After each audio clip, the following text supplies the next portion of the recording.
Sean ustedes bienvenidos al canal de YouTube del Dr. Nicolás Guarín, médico imagenólogo y docente universitario. En esta oportunidad quiero comentarles un tema sumamente importante que es el derrame pleural. La característica principal del derrame pleural es que es una lesión que está dentro del grupo de las lesiones radioopacas. Al ser esta patología localizada a nivel de la cavidad pleural, pues nos daremos cuenta que esta patología es extrapulmonar. No pertenece al pulmón ni en la parte del espacio aéreo o del alveolo, ni tampoco del espacio intersticial o del intersticio propiamente dicho.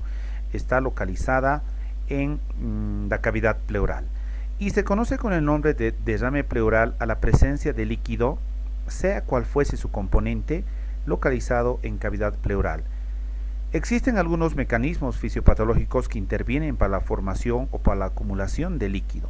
Podemos mencionar, por ejemplo, que existe un aumento de la permeabilidad capilar debido a un proceso de inflamación, como en el derrame paraneumónico o en los implantes tumorales a nivel de las pleuras. Se llama derrame paraneumónico aquel derrame pleural que cursa junto con una neumonía, y si el derrame aparece después que ya se ha resuelto la neumonía, se llama un derrame pleural metaneumónico. Otra de las causas fisiopatológicas para que también se produzca un derrame pleural es el aumento de la presión hidrostática, debido por ejemplo a una falla cardíaca congestiva. También podemos mencionar que cuando existe disminución de la presión coloide osmótica a nivel de los capilares terminales, por ejemplo una hipoalbuminemia, nos ha de producir también un derrame pleural. Y finalmente podemos mencionar a un incremento en la presión negativa que existe dentro de la cavidad pleural. Habíamos dicho que el derrame pleural se presenta como una opacidad homogénea. Es homogénea porque precisamente el espacio pleural carece de intersticio. Entonces la lesión radiopaca ha de ser totalmente homogénea. Al estar tomada la placa radiográfica en una posición de pie en bipedestación o con el paciente en posición de parado, lógicamente el líquido, los primeros lugares que ha de ir a ocupar es la base del pulmón. Entonces va a ir opacificando de la parte más inferior del pulmón, va a ascender por la pared lateral y puede de esa manera ir acumulando su mayor cantidad de líquido e ir en ascenso. Tiene una característica muy importante que es la descripción de esta curva. Esta curva se denomina la curva parabólica de Damasue, como si ustedes se dan cuenta es de una concavidad que está mirando hacia la parte superior y que ha de ir siempre en ascenso por la pared costal. Empieza en la parte más inferior y va a ir en ascenso. Clasificación del derrame pleural. La clasificación del derrame pleural se hace atendiendo a la cantidad de líquido que se ha de acumular en la cavidad pleural, y de ahí se clasifica en 3 grados importantes: el grado pequeño o leve, el moderado o mediano y el severo o el grado grande, en donde hay mucha cantidad de líquido. Este ejemplo que tenemos acá en la plaquita es el denominado pequeño, o también, como está por debajo del pulmón, se denomina la forma subpulmonar. Hace que el diafragma y la base del pulmón se encuentren ligeramente separados. Hay un desplazamiento muy mínimo, digamos, del líquido por la pared costal, y describe siempre esta curva parabólica que habíamos dicho que es la curva parabólica de Damasue. Tenemos también acá en la misma placa que el líquido se ha metido hacia la cisura menor, ¿no? Una cisuritis en donde se ve radio opaco la línea de la cisura. Vamos a ver otra plaquita de carácter evolutivo en donde podemos observar que la cantidad de líquido, por ejemplo, ya ha aumentado. Entonces tenemos una mayor cantidad de líquido que también se está desplazando por la pared costal. En estos casos, cuando no estamos seguros, que cuando hay una opacidad que borra primeramente el seno costodiafragmático y el seno cardiofrénico, por la presencia de líquido y nosotros queremos demostrar que evidentemente se trata de líquido, se debe recurrir a una proyección lateral en decúbito, en una posición de cúbito. Entonces pongamos a ver a la plaquita en una posición lateral de cúbito lateral, en este caso de cúbito lateral derecho, el pacientito echado sobre la mesa de examen, la placa vertical, el rayo horizontal. Este líquido se ha de mover mucho más hacia la pared costal. Y con eso prácticamente, con el movimiento que hace el líquido, estamos nosotros demostrando plenamente que se trata de un contenido líquido, porque el líquido es que se mueve. Si fuera una lesión sólida, esto no ha de sufrir ningún cambio, pero al ser líquido vamos a tener este tipo de desplazamiento.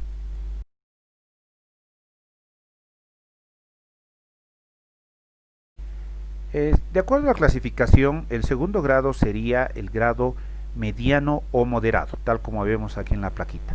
La opacidad, que en este caso se encuentra localizado en el hemitórax del lado izquierdo, ya ha ascendido un poco más. La opacidad es mucho más marcada, siempre una opacidad homogénea, describiendo la clásica curva parabólica de Damascene, que se desplaza siempre por la pared costal. Hay que indicar que en este caso ya la presencia del desame es evidente, no podemos ya hacer uso de proyecciones accesorias. Lo que sí se ve es que existe aparentemente un ensanchamiento del área cardíaca o del mediastino. También el mediastino se encuentra desplazado hacia el lado sano o al lado contralateral.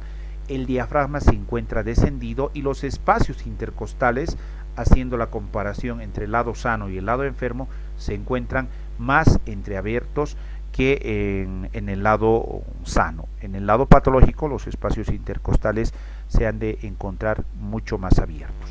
Podemos ahora pasar a ver una placa donde podemos observar el tipo de derrame grave o severo, en donde el acúmulo de líquido prácticamente ha de opacificar todo el hemitórax del lado afectado, en este caso del lado izquierdo. Como es líquido, este líquido va a desplazar al corazón, al mediastino, a los órganos mediastinales, al lado contralateral. El diafragma se encuentra totalmente descendido y seguro que los espacios intercostales se encuentran mucho más entreabiertos que en el tórax o en el pulmón del lado sano. Esta opacidad es una opacidad homogénea que prácticamente ha de ocupar todo el hemitórax del lado afectado. También hay que mencionar de que existe otro tipo de derrames pleurales que son de la presentación, digamos, atípica. Tenemos los derrames encapsulados. Estos derrames encapsulados son aquellos que se presentan principalmente a nivel de la cisura, es decir, el líquido se ha llenado a nivel de la cisura y por lo tanto se ve una opacidad de forma más o menos redonda o nodular, que muchas de las veces se puede confundir con un tumor. Por esa razón, Pedrosa mismo ha descrito esta imagen como la imagen del tumor fantasma. Vemos también aquí otro acúmulo de líquido, también en la cisura menor del pulmón del lado derecho, en donde al cabo de algunos días esta opacidad que parece ser un tumor va a desaparecer. Por eso que se le da la denominación de tumor fantasma. Para concluir el tema de derrame pleural, vamos a hacer referencia a las complicaciones. Las dos complicaciones más frecuentes son las pleuritis y la cisuritis. Tenemos el ejemplo acá en la placa radiográfica de una cisuritis, en donde prácticamente la cisura menor ha quedado engrosada, radiopaca, porque tenía presencia de líquido intercisural.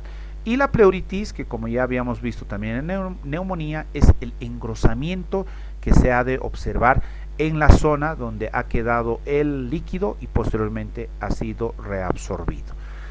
En dependencia de la cantidad de líquido que nosotros tengamos, pues recordemos que podemos recurrir a las proyecciones radiológicas complementarias, sobre todo aquellas cuando se ha de utilizar en una cantidad mínima que hay en la forma leve o subpulmonar, en donde tenemos que recurrir a las proyecciones de cúbito lateral, o cuando el paciente no puede estar en una posición de pie o ha perdido totalmente la conciencia, podemos recurrir a la proyección de Pancoast. Entonces me gustaría que ustedes, mis distinguidos visitantes, puedan hacer revisión a lo que es la proyección de PANCOAS para que también tengan ustedes un poco de estímulo para poder investigar y hacer un poco de lectura. Pues les agradezco nuevamente por la visita a nuestro canal. Estamos prestos para responder cualquier tipo de preguntas en la parte de comentarios y nos vemos en una próxima clase para tocar otro aspecto radiológico de una enfermedad seguramente importante. Muchas gracias y que tengan buena suerte. Hasta luego.